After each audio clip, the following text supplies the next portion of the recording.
Fala pessoal, sejam bem-vindos a mais um vídeo aqui do canal. Para quem não me conhece, meu nome é Matheus Ornella, sou jornalista e comentarista de esportes americanos. Antes de tudo, se você ainda não está inscrito, eu vou pedir para você se inscrever aqui no canal, deixar seu like, seu comentário, compartilhar esse conteúdo para que ele chegue até mais pessoas, porque isso me ajuda pra caramba. Temos aí pouco mais de 20 inscritos para bater 1.900, então se você se inscrever, você vai me ajudar bastante com isso. Se você quiser me seguir nas outras redes sociais e acompanhar conteúdos diários, os links estão aqui na descrição também. E se você quiser receber conteúdos antecipados, né, tudo que você está vendo aqui, a galera do Apoia-se já recebeu. Então, clica no link do Apoia-se, conhece mais o projeto, me ajuda financeiramente a continuar criando esses conteúdos e garante aí também conteúdos com uma certa antecipação, algumas horinhas antes aí para você. Bom, prévia da rodada, vamos falar de todos os jogos que vão acontecer, majoritariamente jogos da BFA essa semana, playoffs da BFA essa semana, mas antes temos um jogo do Brasileirão pra gente falar, né? O jogo que fecha oficialmente o Brasileirão D2 na sua fase de grupos, jogo que fecha, inclusive, o último classificado da D2, né? Vai garantir ele o oitavo e último seed, né? Teremos o jogo entre Joinville Gladiators e Paraná Guardian Saints, né? Para o Gladiators é um jogo de cumprir tabela, mas para a equipe do Paraná Guardian Saints vale ou não a sua ida para os playoffs. Para garantir a ida para os playoffs, precisa vencer por mais de 32 pontos para que tenha um saldo melhor que a equipe do Tigres, que nesse momento é quem tem o oitavo seed. Então, se vencer por mais de 32 pontos, consegue garantir a sua vaga. Essas equipes já se enfrentaram, né? Acho que foi a primeira partida das duas na fase de grupos, onde o Paraná Guardian Saints venceu por 40-6. Então, se repetir a dose, consegue garantir a sua vaga. É um jogo muito interessante. O Paraná Guardian Saints é um favorito, mesmo jogando fora de casa. Mas a equipe do Gladiators melhorou muito, eu acho que do primeiro jogo para esse quarto.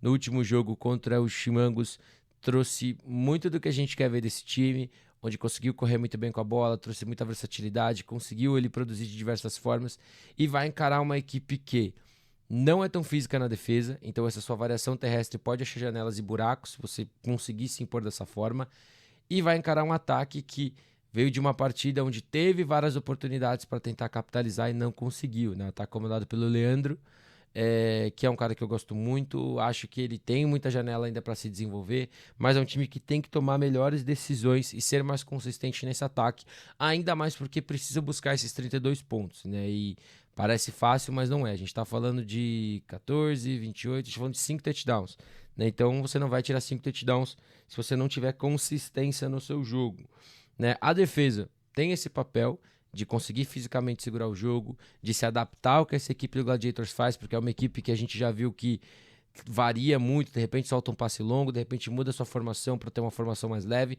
Então é um jogo interessante para essa equipe trabalhar. Veio de uma derrota para o Pumpkins que talvez tenha exposto alguns buraquinhos que esse time tem dos dois lados da bola, mas vai ser um jogo bem legal.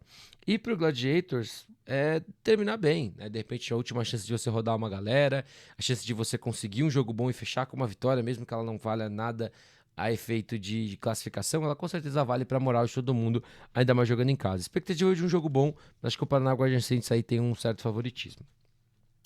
Indo agora para a BFA, né? Vamos falar primeiro do único jogo que não é jogo de playoff e que de certa forma é um jogo de cumprir tabela, né? Teremos o jogo aí de Flamengo Imperatrizes e Curitiba Silverhawks. Por que eu falo que é um jogo de cumprir tabela, né? O Flamengo Imperatrizes, elas estão 0-2, né? Então mesmo que vençam, não vão ir para os playoffs, porque no outro confronto a gente tem Pilots e Portuguesa, onde as duas já têm uma vitória, então quem ganhar ali vai classificar. E para o Silverhawks, mesmo que perca, o time do lado de lá que vencer vai perder no critério de desempate, que é o confronto direto. Então, de certa forma, o Silverhawks já está na final, e na final em casa, inclusive. Mas, para a gente falar desse jogo, o que eu acho que é legal a gente reforçar dos dois lados? Primeiro, da mesma coisa que eu falei do Gladiators, vou falar pro Flamengo Imperatriz. É fechar bem e fechar bem em casa. É você conseguir para sua torcida terminar com uma boa impressão. É um projeto novo, então a gente vê muitos errinhos de projetos novos, é normal. É uma equipe que não tem tanta segurança ainda no seu ataque, na posição de quarterback a gente viu algumas mudanças, a gente viu de repente estilo de QBs passadoras, de repente QBs corredoras. Então é um time que ainda tem que rodar para entender e ter uma cara. Eu acho que esse time ainda não tem uma cara no ataque, né? Então precisa disso. Também já olhando para as próximas competições para o ano que vem, né? Se for se manter e conseguir continuar esse projeto.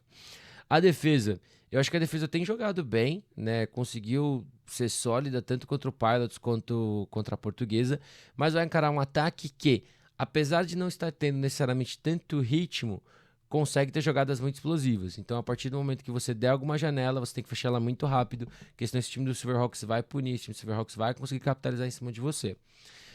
Para a equipe de Curitiba, assim, eu acho que é rodar, né? Testar algumas coisinhas antes da final, né? Tomar uns cuidadinhos ali para nenhuma das meninas se machucarem. É mais uma oportunidade para essa defesa também mostrar ali o seu potencial. Viu de um jogo bom, uma vitória boa contra a Portuguesa. E para o seu ataque, eu acho que é um jogo bom para você conseguir esse ritmo que você não viu tanto nos últimos jogos. Assim, quando a gente vê os placares, você está querendo dizer que não jogou bem? Não, não, pelo contrário. Venceu 2 jogos com mérito, teve mais de 30 pontos contra o Pilots. Eu digo ritmar. Né? A gente viu a explosão e isso é bom. Você precisa dessas jogadas diferentes em alguns momentos. Mas se você ritmar, você vai trabalhar melhor relógio, você vai ter mais segurança para chamar algumas jogadas e até quando você for se arriscar, a defesa talvez esteja esperando outra coisa. Vai estar preocupada ali com alguma situação de corrida mais curta ou de repente o estilo que você está passando a bola é diferente e você consegue envolver essas adversárias de uma outra forma. Então isso é muito sobre o ritmo do jogo que talvez uma galera não valorize e não entenda. Claro que muita gente vai preferir ganhar de 40 tendo 10 jogadas explosivas, mas às vezes se você ganhar de 28, tendo ali ritmo durante todo o jogo, pode ser muito melhor para o seu elenco como um todo. E favoritos para mim, Curitiba Silverhawks. Indo agora para playoffs, né? Vamos para a BFA masculina, temos playoffs pelo Sul, temos a final do Norte, temos a final do Centro-Oeste e temos semifinais do Nordeste. Começando pelas semifinais do Sul, Itajaí Almirantes contra Santa Maria Soldier, jogo em Itajaí, porque a equipe do Almirantes teve uma campanha melhor, ficou com seed 2.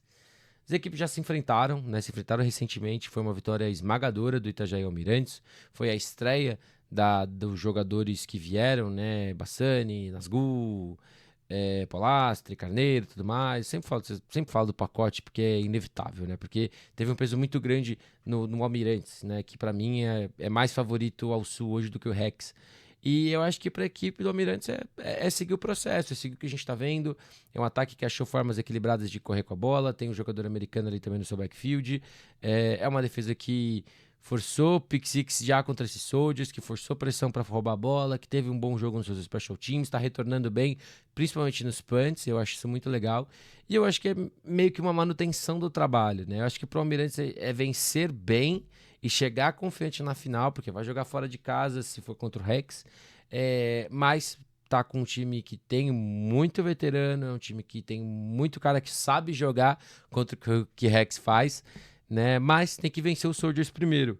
Então eu acho que é isso. A defesa tem uma missão de gerar pressão como gerou no último jogo. O Douglas não é o quarterback mais móvel do mundo, então ele é um cara que vai ficar preso no pocket. Se a OL não proteger ele, ele vai ter que se livrar rápido e ele tem opções para se livrar, mas é um jogo muito interessante, né? Eu acho que a equipe do Itajaí tem umas janelas muito boas para forçar. Da equipe dos Soldiers, é uma situação de, assim, primeiro de tudo, ter a cabeça no lugar, coisa que não teve no último jogo, né? Muitas faltas pessoais, algumas até em sequência. Pro ataque, o OL tem que fazer um jogo melhor, tem que gastar bem o relógio, tentar estabelecer um pouquinho do jogo terrestre para não ficar tão previsível.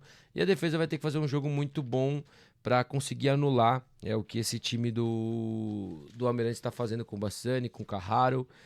Vai ser um jogo bem legal para a gente conferir, mas eu acho que o Almirante ele é bem favorito. Acho que o jogo acontece no sábado, se eu não estou enganado. Timborrex e União da Serra, né? A outra semifinal do Sul. Esse jogo, eu acho que a gente tem um favorito, que é o Timborrex, mas esse jogo ele pode figurar para ser um jogo mais interessante. Isso porque o Timborrex, nas últimas 2 vitórias, vitória inclusive muito importante contra o Almirantes, né? Porque o Almirantes fez um jogo muito duro. Esse Rex, ele não trouxe a mesma dominância do que a gente viu na estreia contra esse próprio União da Serra, né? E assim, aí depois venceu o Soldiers num jogo que já teve ali alguns sinais. Aí o Almirante também no jogo teve sinais ruins. E contra o Estepô jogando em casa, um 10-0 bem amargo, mesmo com a chuva e tudo mais. Deveria ter vencido por mais. Eu acho que era um time que tem potencial para isso. E assim, mais uma vez, eu não acho que o União da Serra é favorito, longe disso. Mas eu acho que o Rex, ele tem que usar esse jogo mais uma vez. É o jogo para você se reafirmar até com você mesmo. Eu sei que parece muita besteira falar isso, o time tá 4-0, o time é o atual campeão da BFA, mas cara, o Almirante está vindo e eles estão vindo que nem um trem.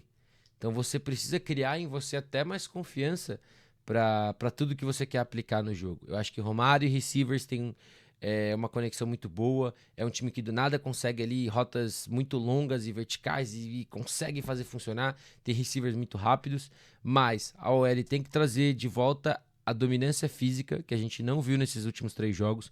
Contra o União foi o único jogo que a equipe passou de 100 jardas terrestres, se eu não estou enganado. A defesa tem que continuar fazendo o que está fazendo, porque a defesa foi o grande fator para esses jogos em que o ataque não apareceu, né? Roubando bola, tirando o adversário de campo, conseguindo forçar paradas. Então, eu acho que é uma junção, mas eu acho que para esse ataque é importante conseguir um jogo muito bom e tem uma chance de fazer isso contra o União da Serra. O União da Serra não é necessariamente uma defesa tão física, né? Eu acho que a gente viu contra o Esteposo, a gente viu contra o Rex na estreia, a gente viu contra o Almirante também na última partida. É um time que sofre para controlar na trincheira fisicamente e é uma secundária de altos e baixos, né? Então você tem aí oportunidades de explorar muito bem os dois lados do seu ataque, mas eu acho que o União da Serra não é o mesmo do primeiro jogo, principalmente no seu ataque. Não é mais o Dominic White tentando passes para mais de 20 jardas o tempo todo. Então é um time que tem agora um arsenal diferente para gastar relógio e um arsenal diferente para tentar surpreender sua defesa. Se isso vai funcionar, eu não sei. Vai encarar uma defesa que está jogando muito bem, está controlando bem as ações, né? E jogar contra o Timbó em Timbó nunca é uma coisa muito fácil, né? Acho que é uma situação parecida com a dos Soldiers, né? Que tem que ser um jogo que tem um mínimo de erro para você conseguir vencer. Mas se o ataque do Rex de repente não aparecer como a gente imagina que ele apareça, ou que ele tem que aparecer, o jogo pode ter ali seus momentos de calor. Indo agora para a semifinal do Sudeste. Semifinal essa que vai garantir o finalista contra o Galo, né? O Sudeste tinha 4 times, então o Galo foi direto para a final, né? Cruzeiro e América vão fazer a disputa da segunda vaga nessa final. As duas equipes se enfrentaram na fase de grupos. O Cruzeiro teve uma boa vitória contra o América e eu tô bem curioso para ver esse jogo, né? Porque o Cruzeiro perdeu para o Vasco, né, na sua última oportunidade, onde fisicamente não conseguiu se impor no ataque nem na defesa, e isso é um fator para que o Javar consiga jogar bem, né? O jogo terrestre com o Fadini tem que estar funcionando para que ele consiga se desenvolver com seus recebedores, né? Para que o jogo aéreo seja menos previsível. Eu falo muito disso, a importância de você conseguir atacar por um lado enquanto o outro não funciona, né? Então é um jogo muito importante. Não sei se o América tem condições de anular o jogo terrestre do Cruzeiro, mas se conseguir, pode colocar o Javar numa situação mais complicada dentro desse jogo, né? Ele tá fazendo um trabalho bem legal, né? Eu acho que ele teve seus altos e baixos, mas no final ele tá tendo mais altos do que baixos. E eu acho que isso é muito, muito importante. A defesa do Cruzeiro tem uma missão que vai ser anular o Arthur Rocha. Sei que muita gente foca na interceptação que praticamente selou o jogo, mas o Arthur Rocha estava tendo uma partida fora de série até aquele momento. Até para o próprio América também, né? O time vai ter que ir além de Arthur Rocha, vai ter que usar bem Kikito, vai ter que usar bem os outros caras, usar de repente o Paranhos no jogo aéreo, né? Ver se fisicamente consegue correr com a bola. É um outro time que quando corre consegue estabelecer com a bola, consegue ter um bom jogo. Guti também, podendo ser um fator terrestre. Mas eu acho que é um jogo bem legal. Eu acho que a gente pode ter um jogo muito interessante. Special Teams vai ser um fator. A gente viu as duas equipes cometendo alguns errinhos durante toda essa caminhada da BFA. Acho que o Cruzeiro é favorito. A gente não pode ignorar o jogo que aconteceu efetivamente entre as equipes. Mas eu acho que se o América conseguir usar mais seus outros recebedores e fisicamente dar um passinho a mais, tanto no ataque quanto na defesa, a gente pode ver o Cruzeiro sendo obrigado a passar mais a bola. E assim, Cruzeiro que tem ótimos recebedores também. Mas pode ser um jogo mais interessante. Mas meu favorito é a equipe do Cruzeiro para esse duelo. Indo agora para as finais do Norte, né? Teremos São Luís Sharks e Manaus Futebol Americano. É um jogo bom. Eu acho que o Manaus ele leva consigo um favoritismo, né? O Sharks que tem o Cardenas ali no backfield, né? Um running back americano que tá fazendo a diferença, 6 touchdowns para ele em 2 jogos. Mas é um time que tem que reduzir erros, né? Do que a gente viu na vitória contra o Vingadores, principalmente erros em special team, né? Deu 14 pontos ali de campos curtos para a equipe do Vingadores e contra o Manaus isso com certeza vai pesar pra caramba. Então a equipe teve bastante tempo, né? Inclusive a BFA, esses times iam se enfrentar na fase de grupos, mas como já estava definido que essa seria a final, a BFA até tirou esse jogo e mudou direto para a final do Norte. E assim, é bom porque os times tiveram até mais tempo para descansar e para estudar mais, né? Do Sharks também, defesa vai ter um trabalho muito duro, né? Porque do lado de lá a gente tem Canuto que tá jogando muito bem, a gente tem um backfield que funciona bem pra caramba, com o Black e outros caras fazendo seu papel, corpo de recebedores muito bom e uma defesa que está sendo dominante, está roubando a bola. Então, esse ataque do Sharks que tem velocidade, tem ali formas de te atacar, né? Pode usar também de quarterback options, acho que é o Douglas do QB lá, se eu não me engano, porque eu esqueci de anotar o nome, mas ele teve bons jogos também até agora. É um duelo legal, eu acho que é um duelo que pode ser parelho. O Manaus é favorito, na minha opinião, mas o São Luís Sharks veio ali com 2 jogos muito bons dentro do Norte. Então, quem sabe a gente não pode ver um jogo mais equilibrado, mais parelho. O começo do jogo também pode digitar bastante. Sempre bato muito nessa tecla que se você consegue abrir 14-0 no primeiro quarto, muda muita coisa do plano de jogo adversário, que já tem que se ajustar, que tem que tentar fazer muita coisa diferente. Isso pode ser um fator. Mas expectativa de um jogo bom para essa final do Norte. Quem vencer vai encarar o final. Quem vencer esse jogo encara o campeão do Centro-Oeste. Então vamos falar de Sorriso Hornets e Cuiabá Arsenal, né, equipes que se enfrentaram na fase de grupos. O Hornets venceu, foi inclusive acho que a estreia das duas equipes. E assim, é um jogo legal, é um jogo parelho. Eu acho que o Arsenal não é o mesmo do que a gente viu na estreia contra o Hornets, mas o Hornets também não, né? O Hornets teve algumas perdas ali no backfield, talvez tenha mais algumas. E é um time que é muito rápido, né? Um time que depende muito da sua velocidade para ser um fator no ataque, né? Então, vai ser um matchup muito interessante de como a defesa do Arsenal vai tentar parar essa RPO, como vai tentar parar um quarterback móvel, né? Como vai parar esses wide receivers e running backs que são tão rápidos e com a bola na mão fazem um estrago, né? E para a equipe pro ataque do Arsenal, vai ser interessante ver como o time consegue tentar se impor, né? Porque no jogo contra o Hawks, o time começou muito bem, primeira campanha explosiva, com o Dandan ali conseguindo conectar para touchdown, indo para cima. De repente o ataque não teve mais tanto ritmo, mas gastava um reloginho aqui, gastava um reloginho ali. No final conseguiu caminhar para fazer um field goal. Então é um duelo muito interessante. São estilos de jogos muito diferentes, né? Ofensivamente falando, né? Eu acho que o Fletcher pode ser um fator pro Arsenal dos dois lados da bola também, né? Um cara que pode aparecer mais no ataque do que na defesa, ou pode aparecer nos dois. Eu acho que é crucial, inclusive, porque é um cara que tem muita velocidade.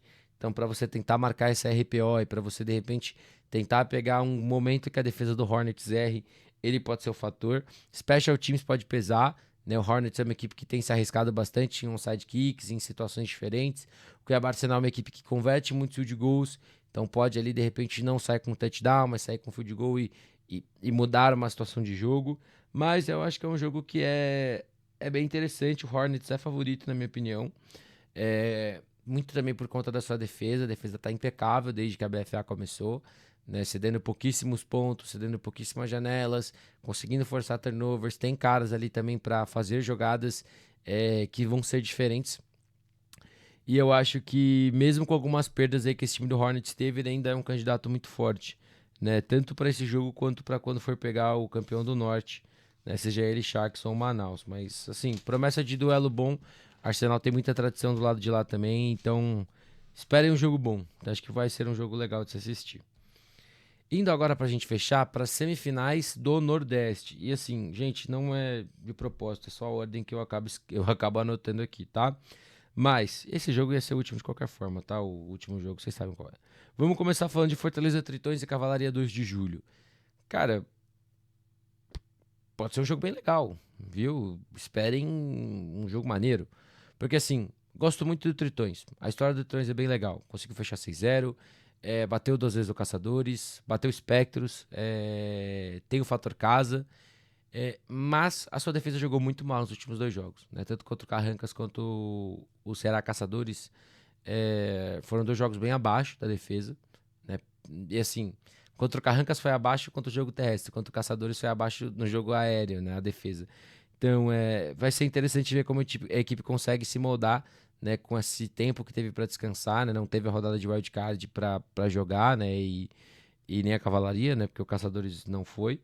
Mas é um jogo interessante, é um jogo legal. Eu acho que a defesa tem bons nomes ali para fazer a diferença, né? E vale a gente mencionar que, apesar de ter tido vários tiros no pé, vários tropeços, foi uma defesa que roubou a bola algumas vezes e roubou a bola em momentos cruciais, né? Para vencer jogos. Então, é um jogo muito legal para essa defesa. Vai encarar um ataque que o Cotton tem a versatilidade para estender jogadas, mas é um cara que fica no pocket para tentar achar um recebedor livre.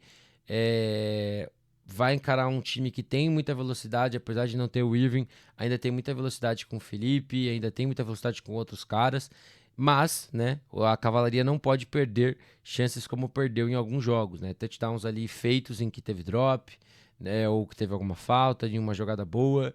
E o Cotton tem que tomar muito cuidado com as decisões, né? Eu falo que todo jogo ele tem o passe dele interceptável, né? No último jogo acho que não aconteceu nenhum. Quer dizer, ele não foi interceptado, mas ele teve o passe interceptável da partida. E essa secundária do Tritões vai ter a oportunidade aí, de repente, de numa jogada que tiver muita pressão, roubar essa bola. Então tem que ficar ligado o tempo todo. Virando um pouco a chave, esse ataque do Tritões é muito bom e vai ser um teste muito grande para essa defesa da Cavalaria, que também teve altos e baixos, né? No jogo contra o Carrancas teve algumas paradas, mas cedeu algumas janelas de corridas longas e vai encarar um ataque que é multidimensional, né? Que tem um quarterback que corre muito bem com a bola e passa muito bem, que é o Quentin. Tem o Hobbs, que está aparecendo muito bem. Tem o Maranhão, que é um dos melhores running backs do Brasil e está na seleção brasileira. Então, vai ter que fazer um jogo muito, muito bom para defensivamente parar o Tritões e ofensivamente não pode perder essas oportunidades quando elas aparecerem, porque elas vão te morder, elas vão pegar no seu calcanhar se você perder essas oportunidades. É muito difícil que o Tritões não faça pelo menos uns 24 pontos aqui. Então, assim, seu ataque vai ter que corresponder. Isso, sendo bem sincero, não é demeritando a defesa da Cavalaria, é meritando o ataque do Tritões, que tá jogando muita bola. Então, a gente também tem que meritar quando o lado de lá tá jogando bem. Bom, para fechar, temos Recife Mariners e João Pessoa Spectros. E assim, eu tô muito dividido mais uma vez para apontar um favorito. Eu vou com a lógica do Mariners pelo fator casa, primeiro de tudo. Né? Não sei se é uma viagem tão longa assim, mas é o fator casa. Pelo fato de que essas equipes se encararam na fase de grupos e o Mariners venceu, porque errou menos. Mas é um jogo muito parelho. A diferença de um ponto na fase de grupos mostra o porquê foi tão parelho. E eu acho que as duas equipes elas podem ter se ajustado depois desse jogo. São duas equipes com ótimas comissões técnicas que têm totais condições de ter aprendido com os acertos e erros. Né? O Spectros, para quem não lembra do jogo, trouxe pacotes diferentes para surpreender a defesa do Mariners. Então, nada impede da gente, de repente, ver novos pacotes mais uma vez. Né? De repente, a gente nem vê o que a gente viu no último jogo, mas ver pacotes novos. Tem um quarterback muito bom, Nick Rooney. A sua OL, ela tem que dar esse próximo passo. Sei que é o adversário mais difícil que esse time encarou até agora, mas tem que dar o próximo passo. Não pode deixar o Nick Rooney sofrer 6, 7, 8 pressões por jogo. Né? Isso aconteceu em muitos momentos contra vários times. Então é só ela que tem caras bons, ela tem potencial, mas ela tem que jogar mais bola, tem que dar mais tranquilidade pro Nick Rooney. A gente viu o Spectros usando muito de passe curto também para expor isso um pouco menos, mas as janelas talvez não estejam lá com um segundo contra o Mariners.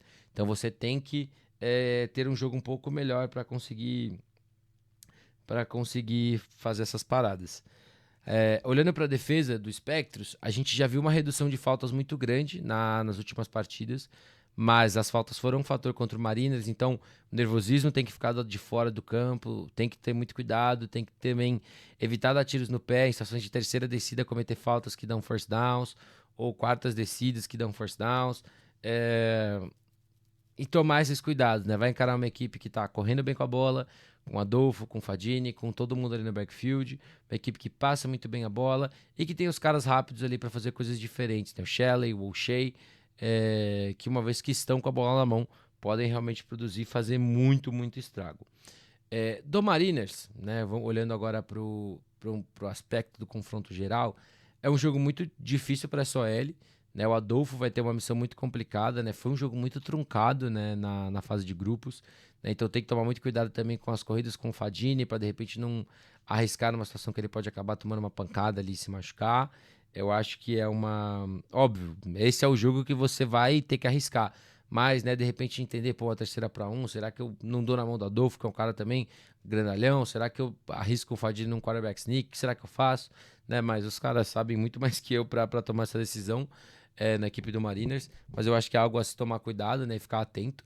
Jogo aéreo, cara, eu acho que é a mesma questão do Spectros, né? O L tem que dar um passinho a mais, né? Porque vai ser um jogo complicado. Algumas janelas podem estar lá, outras podem não estar.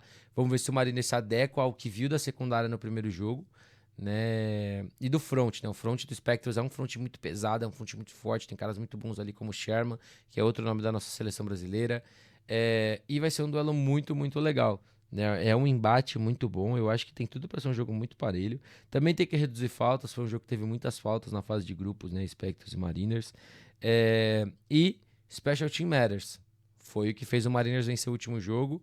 E pode ser um fator mais uma vez aqui. Então, Special Team Matters, não só para Recife, mas para João Pessoa. E eu deixei uma última pergunta aqui, né? Quem pode ser o herói desse jogo? Quando a gente olha para os dois lados, a gente tem muitos caras que podem fazer a diferença, muitos caras que com uma bola podem resolver o jogo. E eu fico nessa dúvida. Quem pode ser o herói de um clássico tão importante, tão grande quanto o Recife Mariners e João Pessoa Spectros? Bom, resta pra gente aguardar e pra gente assistir esse jogão, né? Eu vou ficando por aqui. Mais uma vez, se você não está inscrito, eu vou pedir para você se inscrever aqui no meu canal, deixar o seu like, deixar seu comentário, compartilhar esse conteúdo, porque isso me ajuda pra caramba. Se você quiser conhecer minhas outras redes sociais, links estão todos aqui na descrição para você conferir, tem conteúdos diários em todas elas. E se você quiser receber esses conteúdos diariamente e de forma antecipada, é só você conhecer o meu projeto do Apoia-se, né? A partir de R$ 1 por mês, você me ajuda a continuar criando esses conteúdos e recebe todos eles de forma antecipada, beleza? Tamo junto e até a próxima!